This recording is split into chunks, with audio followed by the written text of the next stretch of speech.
नमस्कार दोस्तों, कैसे हैं आप लोग। स्वागत है आपका एक नई कहानी में। और यह कहानी बहुत ही इंटरेस्टिंग होने वाली है, इसलिए इस कहानी को पूरा अंत तक जरूर सुने। आज रुचि बहुत खुश थी क्योंकि आज रुचि अपनी ननद की बेटी की शादी में आई थी। वह दिव्या की इकलौती मामी थी। रुचि के बेटे से 5 महीने छोटी थी दिव्या। जन्म के बाद ननद की तबीयत खराब हो गई थी, तो रुचि ने उसे अपना दूध पिलाया था।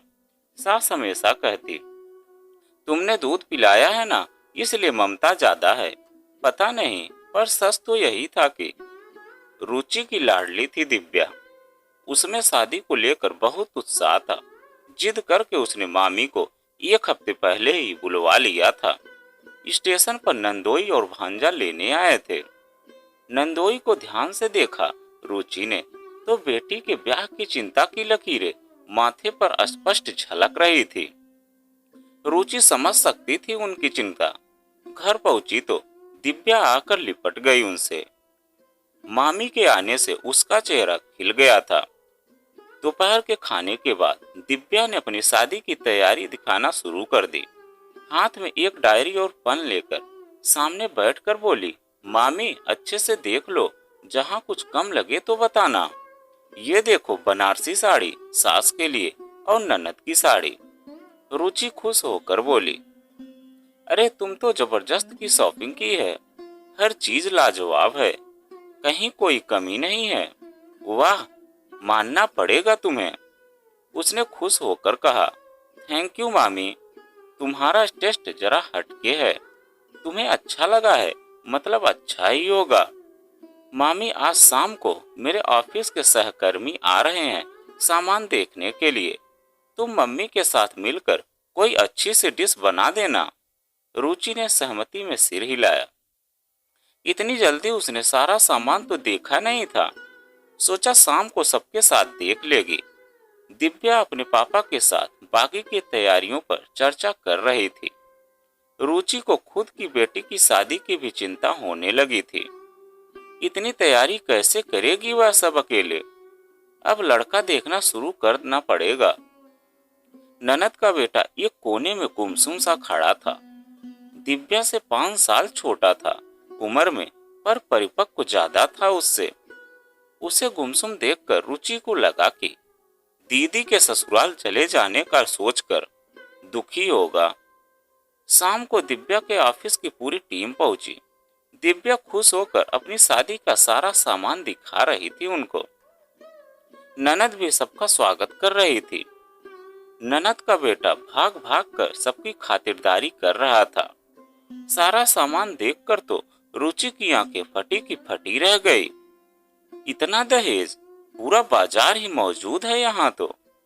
रात को छत पर टहलते हुए रुचि ने ननद के बेटे हिमांशु से हॉल, बैंड, आतिशबाजी और टेंट के बारे में पूछा, तो उसने कहा, मामी सब हो गया है, एडवांस भी दे दिया है, बस 2 दिन पहले टेंट भी लग जाएगा।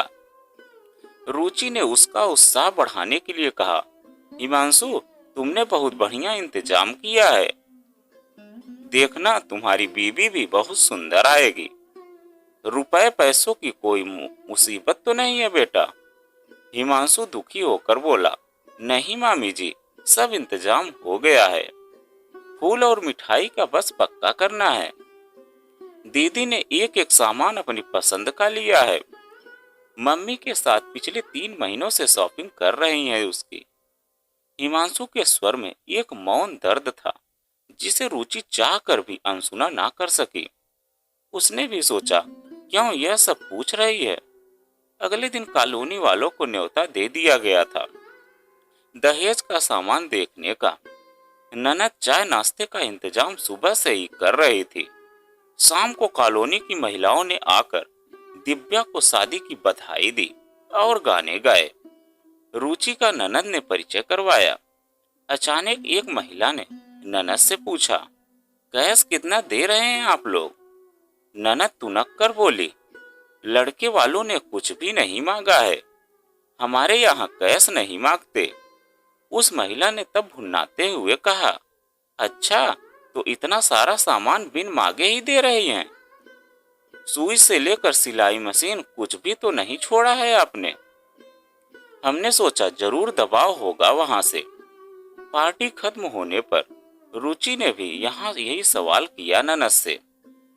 तो उसने हंसकर कहा, भाभी आपको पता है कितनी शौकीन है दिव्या। हर चीज का शौक है। शादी को लेकर बचपन से सपने देखती थी। अब एक ही बार तो देना है उसे। जिस चीज पर हाथ रखता उसने मैंने दिलवा दिया। अपनी माँ की बात बीच में ही काट कर दिव्या बोली, मामी ससुराल में अगर इज्जत चाहिए तो खूब सारा दहेज लेकर जाना चाहिए।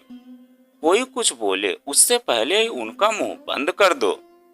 ये देखो ना, सास के लिए सबसे महंगी साड़ी ली है मैंने। व्यवहार में अगर कान का या अंगूठी मिली तो वह भी रख देंगे। बस मुंह नहीं खोल पाएंगे, नुक्स नहीं निकाल पाएंगे। ननद के लिए भी पूरा सूटकेस भर कर सामान खरीदा है मैंने। रुचि अचंभित हो गई, यह सोचकर कि आजकल की बेटियों को अपनी शादी का दहेज इतना प्रिय है। तभी हिमांशु को आता देखकर ननद ने एक डिबिया छिपा दी। हिमांशु माँ से रुपए लेकर पिता के साथ शायद बाहर जा रहा था। उसने जाते ही दिव्या ने माँ के हाथ से लेकर वह डिबिया रुचि को दिखाई। उफ, इतना सुंदर और महंगा ब्रेसलेट। रुचि का मुंह खुला का खुला रह गया। दिव्या ने रुचि से लड़ियाते हुए पूछा, कहो मामी कैसा लगा यह ब्रेसलेट? है ना खूबसूरत? तुम्हारे दामाद की बोलती बंद हो जाएगी इससे। रुचि सचमुच फैन हो गई थी दिव्या की। इतनी छोटी पर इतनी बुद्धि। चेन के बदले में यह सुंदर ब्रेसलेट अतुलनीय है। ननद ने कहा, चेन तो हमने दिलवाया है यह सगाई के लिए। यह ब्रेसलेट दिव्या देगी अपनी तरफ से गिफ्ट विवेक को। अपनी सैलरी के पैसे से खरीदी है उसने। रुचि दिव्या की बुद्धिमत्ता की कायल हो चुकी थी। अगले दिन सुबह सुबह घर पर एक सज्जन से नंदोई बात कर रहे थे। बेटा हिमांशु नाराज सा खड़ा था। रुचि ने देखा, एक बड़ा सा पैकेट उस सज्जन ने नंदोई के हाथ में थमाया। बदले में कुछ कागजात पर दस्तखत करवाए। ननद से इस बारे में पूछना उचित नहीं लगा। संगीत का आयोजन एक बड़े से मैरिज हॉल में किया गया था। सगाई हल्दी शादी यहीं से होनी थी। संगीत के बीच में ही हिमांशु ने अपनी माँ को बुलाया। काफी देर तक जब वह लौटकर नहीं आई तो रुचि को चिंता हुई। बगल के कमरे से हिमांशु और ननद के बहस की आवाज आ रही थी। हिमांशु के पापा मतलब नंदोई चुपचाप बैठे थे। रुचि को देखकर ननद ने बेटे को चुप रहने का इशारा किया तो वह रुचि को खींचकर अंदर ले आया और बोला, मामी आप ही समझाओ मम्मी को। पानी सर से ऊपर चला गया है अब। हर दिन नई नई फरमाइशों से तंग आ चुके हैं मैं और पापा।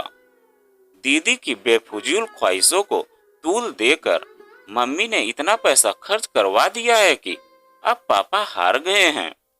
मैं तो छोटा हूँ। जब भी दीदी को या मम्मी को कुछ कहता हूँ दोनों चुप करा देते हैं। मामी दीदी के ससुराल वाले इतने सभ्य और संस्कारी हैं कि शादी में कुछ भी नहीं मांगा। जीजा जी ने मम्मी और पापा से साफ साफ कह दिया था कि मुझे सिर्फ आपकी बेटी चाहिए।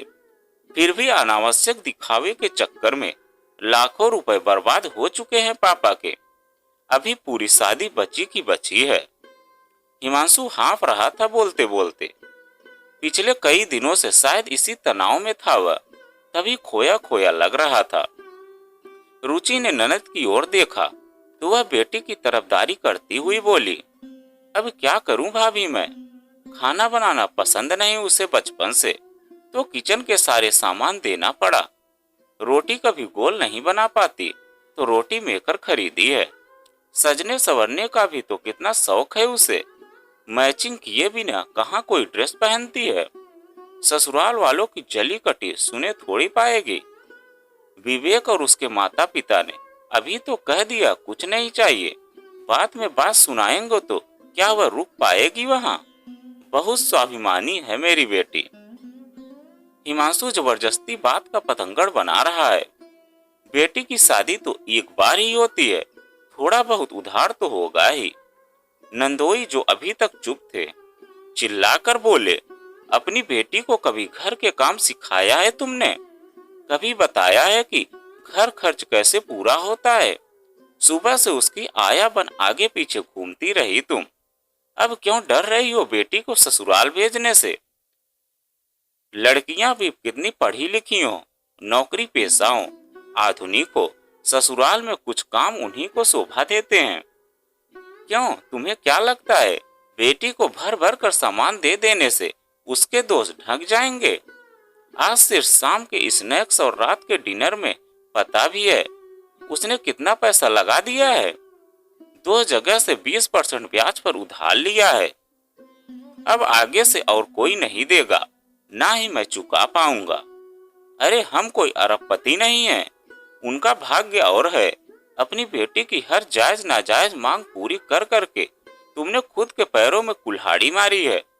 मैं अब और बर्दाश्त नहीं कर सकता।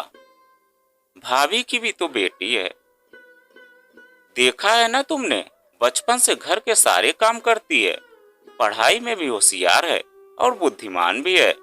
तुम्हारी बेटी की तरह नहीं है।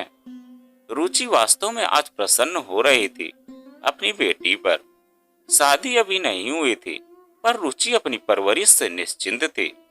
ये जो ससुराल वालों को हम दोष देते हैं दहेज मांगने के लिए हर समय, यह सही नहीं होता। बेटों की सोच अब बदल रही है, दहेज के सख्त खिलाफ हो रहे हैं।